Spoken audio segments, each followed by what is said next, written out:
ഇന്നത്തെ നമ്മളെ വീഡിയോ എന്ന് പറയുന്നത് നിങ്ങളുടെ പേഴ്സൺ നിങ്ങളെ പറ്റിക്കുകയാണോ, അല്ലെങ്കിൽ ജെനുവിൻ ആയിട്ടുള്ള സ്നേഹമാണോ, അല്ലെങ്കിൽ നിങ്ങളെ പറ്റിക്കുന്നുണ്ടെന്ന് നിങ്ങൾക്ക് തോന്നുന്നതാണോ, അത്തരത്തിൽ അതൊക്കെയാണ് നമ്മളൊന്ന് നോക്കാനായിട്ട് പോകുന്നത്.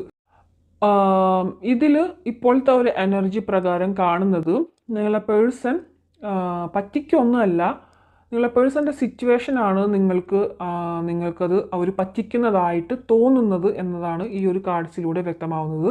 ദ വേൾഡ് കാർഡ് കിട്ടിയിട്ടുണ്ട്. അതായത് നിങ്ങളാണ് ആ ഒരു പേഴ്സണ് എല്ലാം കൊണ്ടും നിങ്ങളിൽ അവർക്ക് ഒരുപാട് ഡിപ്പെൻഡൻസി കാണുന്നുണ്ട്, നിങ്ങളും അവരിൽ ഒരുപാട് ഡിപ്പെൻഡൻ്റ് ആയിട്ട് കാണുന്നുണ്ട്. കാരണം നിങ്ങൾക്ക് അങ്ങോട്ടും ഇങ്ങോട്ടും ഒരു ഡിപ്പെൻഡൻസി വളരെയധികം ഉണ്ട്. അതാണ് എനിക്കിവിടെ മെയിനായിട്ട് കാണുന്നത്. പക്ഷേ ആളുടെ ഒരു കാര്യത്തിൽ എടുത്തു നോക്കുകയാണെങ്കിൽ ഒരു അൺസക്സസ്ഫുൾ ബിസിനസ്മാൻ, അതായത് അങ്ങനെയാണ് കാർഡ് എനിക്കിവിടെ റിവേഴ്സ് വന്നിട്ടുള്ളത്.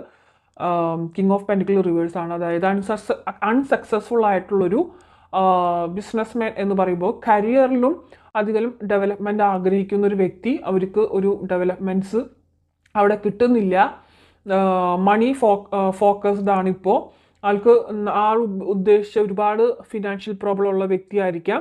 മണി റിലേറ്റഡ് ആയിട്ട് ഒരുപാട് പ്രോബ്ലംസ് ഇപ്പോൾ ഫേസ് ചെയ്തുകൊണ്ടിരിക്കുന്ന ഒരു വ്യക്തിയായിട്ട് കാണുന്നുണ്ട്. കാരണം fully he's concentrated on his career and money. അതായത് എത്രയും പെട്ടെന്ന് അവർക്ക് ക്യാഷ് ഉണ്ടാക്കണം, അവരുടെ ലൈഫിൽ അവർക്ക് എവിടെയും ഒന്നും എത്താൻ പറ്റിയിട്ടില്ല എന്നുള്ളൊരു തോന്നൽ ഇപ്പോഴും ഉണ്ടാവുന്നുണ്ട്. കുറേ പേരൊക്കെ ലോസ് ഫേസ് ചെയ്യുന്നവരായിട്ടും കാണുന്നുണ്ട് ഫിനാൻഷ്യലി. അപ്പോൾ നിങ്ങളുമായിട്ടുള്ള റിലേഷൻഷിപ്പ് സ്റ്റാർട്ട് ചെയ്തിരുന്ന ടൈമിലും ആൾക്ക് ആ ഒരു ഫിനാൻഷ്യൽ ഇഷ്യൂസ് ഒക്കെ ഉണ്ടായിരുന്നു. പക്ഷേ അത് നിങ്ങളുടെ അടുത്ത് തുറന്ന് പറയുമ്പോഴൊക്കെ ഒരു സമാധാനമായിരുന്നു. അവർക്കിപ്പോൾ ഒരുപാട് ഓപ്ഷൻസ്, ചോയ്സുകൾ കരിയർ റിലേറ്റഡ് ആയിട്ട് ഒരുപാട് ബിസി ടൈമിലാണ് കാണിക്കുന്നത്. ഒരുപാട് ചോയ്സസുകൾ, ഓപ്ഷൻസുകളൊക്കെ വന്നുകൊണ്ടിരിക്കുന്നുണ്ട്. അപ്പോൾ ഇപ്പോൾ പുതിയ ആൾക്കാർക്ക്, ചിലവർക്കൊക്കെ പുതിയ ജോബിൻ്റെ ഓപ്പർച്യൂണിറ്റീസ് ഒക്കെ വരുന്നുണ്ടായിരിക്കും, അല്ലെങ്കിൽ ബിസിനസ്സിൽ തന്നെ പുതിയ ഓപ്പർച്യൂണിറ്റീസ് ഒക്കെ വരുന്നുണ്ട്. അപ്പോൾ ഉള്ളത് എന്താ ചെയ്യേണ്ടത്, പുതിയതിലേക്ക് പോകണോ, ഇത് തിരഞ്ഞെടുക്കണോ, ഒരു കൺഫ്യൂഷൻ സ്റ്റേജും കൂടി ഇവിടെ ഉണ്ട്. ആൾക്ക് ബാലൻസ് തീരെ ഇല്ലാത്തതായിട്ട് കാണുന്നുണ്ട്. Lack of organisation and poor financial decision. അതായത് ഇത്രയും കാലം അവരുടെ ഒരു പുവറായിട്ടുള്ള ഒരു ഫിനാൻഷ്യൽ ഡിസിഷൻ എടുത്തത് കൊണ്ടാണ് അവർക്ക് ഇത്തരത്തിലുള്ള ലോസ് സംഭവിച്ചതെന്നാണ് ആളുടെ ഒരു മനസ്സിൽ. ആൾക്ക് ചിലപ്പോൾ നിങ്ങളെ ആ ഒരു സമയത്തേക്ക് ആളിപ്പോൾ വിളിക്കുന്നുണ്ടായിരിക്കില്ല. വിളിച്ചാൽ തന്നെ ആൾ പെട്ടെന്ന് എന്തെങ്കിലുമൊക്കെ പറഞ്ഞ് കട്ടയക്കുന്നുണ്ടായിരിക്കാം. അല്ലെങ്കിൽ അവർ ചിലപ്പോൾ ഓൺലൈനിലൊക്കെ കാണുന്നുണ്ടായിരിക്കാം. അപ്പോൾ ഓൺലൈനിൽ ഉണ്ടായിട്ടും നിങ്ങളോട് എന്തുകൊണ്ട് സംസാരിക്കുന്നില്ല എന്നൊക്കെ നിങ്ങൾ തോന്നിയിട്ടുണ്ടായിരിക്കാം. അപ്പോൾ നിങ്ങൾ ചോദിക്കുമ്പോൾ അവർ പറയുന്നുണ്ടായിരിക്കാം, ഇല്ല ഞാനിപ്പോൾ തിരക്കിലാണ്, അങ്ങനെ കാര്യങ്ങളൊക്കെ.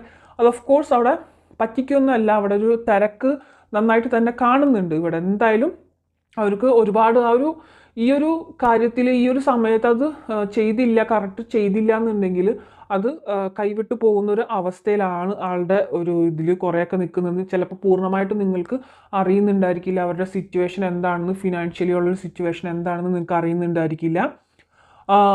ഒരു ലാക്ക് ഓഫ് എനർജീസും കാണുന്നുണ്ട്. കാരണം ഒട്ടും ആൾ ഭയങ്കര ടയേർഡായിട്ടുള്ളൊരു എനർജിയിലാണ് നിൽക്കുന്നത്. Lack of energy, ideas, creativity, ambition, goals, plans.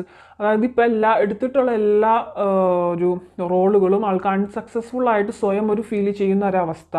അപ്പോൾ അവർക്കൊരു ഹാപ്പിനെസ് ഇപ്പോൾ കിട്ടുന്നില്ല അവരുടെ കരിയറിൽ.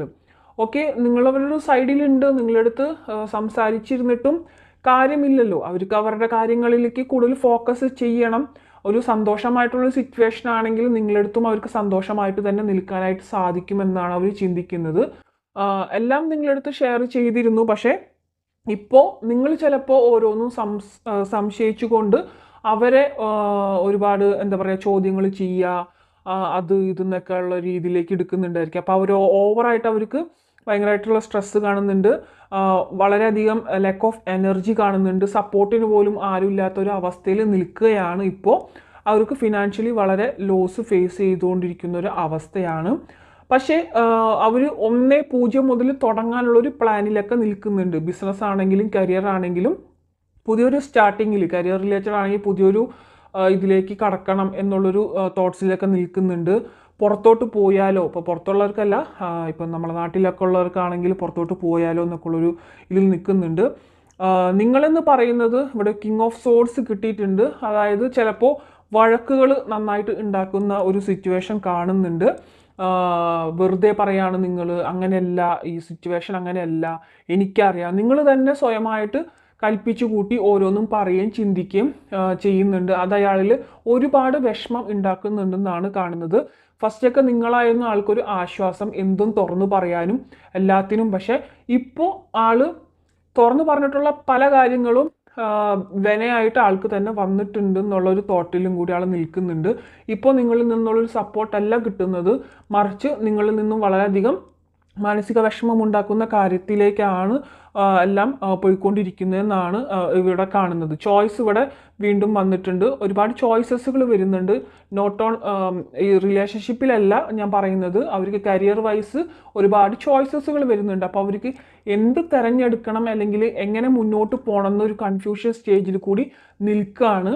അപ്പോൾ നിങ്ങളുടെ അടുത്ത് ഇപ്പോൾ സംസാരിക്കാൻ അവർക്ക് ടൈമില്ലാത്തത് ഓഫ് കോഴ്സ് ആഗ്രഹമില്ലാണ്ടല്ല, നിങ്ങൾ അവർ ഓൾറെഡി അവരുടെ കരിയറിലും ആ ഒരു ഫിനാൻസിൻ്റെ കാര്യത്തിലും പ്രഷർ താങ്ങിക്കൊണ്ടിരിക്കുകയാണ്. നിങ്ങളുടെ അടുത്ത് റിലാക്സേഷൻ വന്നിട്ടുണ്ടെങ്കിൽ നിങ്ങളുടെ ഭാഗത്തു നിന്ന് കേൾക്കുന്ന കുറ്റപ്പെടുത്തലുകളും കാര്യങ്ങളുമാണ്. ഫാമിലിയിൽ നിന്നും അത് തന്നെയാണ് ആ പേഴ്സൺ കേട്ടുകൊണ്ടിരിക്കുന്നത്.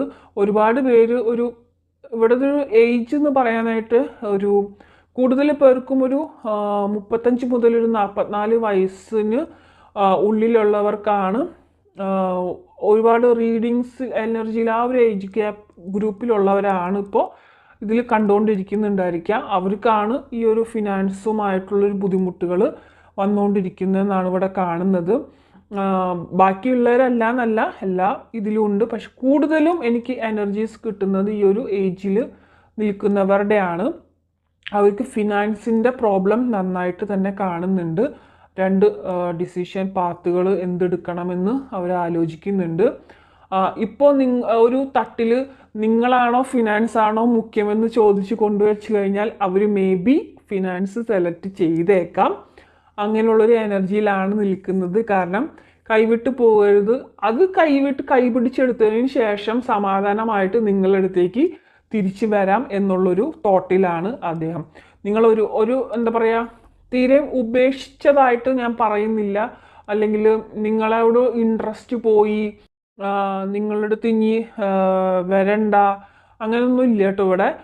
അതൊന്നും കാണുന്നില്ല. ആള് ഫുള്ളി ഫോക്കസ്ഡ് ഓൺ അവരുടെ ഒരു ഫിനാൻസ് അല്ലെങ്കിൽ കരിയർ. ഇപ്പം ലേഡീസ് ആണെങ്കിലും ജെൻസ് ആണെങ്കിലും ലേഡീസ് ആണെങ്കിലും അവരുടെ കരിയർ കാര്യങ്ങളിലേക്കൊക്കെ ഒന്ന് ഫോക്കസ്ഡ് ആയിട്ട് നിൽക്കുന്നതായിട്ടാണ് മെയിനായിട്ട് ഇവിടെ കാണുന്നത്. ഓക്കെ.